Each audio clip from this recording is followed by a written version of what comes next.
Russia is preparing for war, a top defense minister warned senior military officers on Wednesday.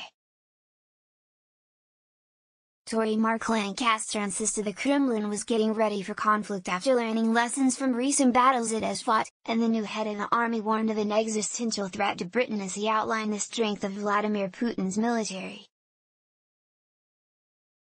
Armed Forces Minister Mr. Lancaster became the latest senior conservative to voice fears over growing Kremlin aggression. He told the Royal United Services Institute's annual Land Warfare Conference in London, "Spin the globe and look at the world from Russia's perspective." A guard standing beside the Kremlin in June 2018, image, Getty, consider how they might view threats, and whilst we don't know whether they view conflict as inevitable, they are preparing for it.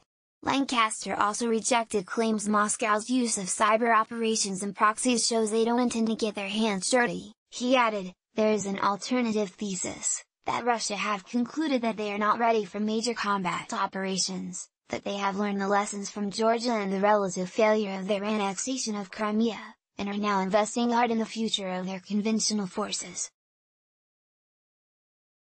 The Moskva River and the Kremlin towers in Moscow, the geographical center of Russia's power, image, Getty. On this basis, it is a myth to think that Russia won't use hard power at some point in the future. Chief of the General Staff General Mark Smith fueled fears about the threat from the Kremlin in his first speech since becoming head of the army earlier this week. He said, "Russia today is not a status quo power. It's in revisionist mode and its intent is now matched by a growing arsenal of long-range precision capabilities. Rules-based orders underpinned by power, predominantly hard power, and Putin does not respect countries with weak armed forces," experts were told. Lieutenant General Mark Smith, the recently appointed head of the British Army, image, PA, pointing to Russia's recent military campaigns, and the nerve agent attack on a former KGB agent in Wiltshire in March, blamed on the Kremlin. Gen. Smith added, "Their lack of respect for weakness, especially military weakness, hasn't changed one bit, and as we become more skeptical about the necessity or advantage of intervention, Georgia, the Ukraine, Syria, Montenegro, Libya, Salisbury. How much longer do we want that list to grow?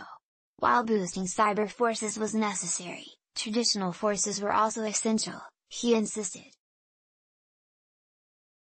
Gen. Smith said, "The misplaced perception that there is no imminent or existential threat to the UK, and that even if there was it can only arise at long notice, is wrong, along with a flawed belief that conventional hardware and mass are irrelevant in countering Russian subversion, and that the answer lies somehow in disruptive technology, and that the quicker we can field those technologies, the less useful the traditional measures to combat power become as indicators of national power. To my mind, that is to misunderstand the Russian challenge."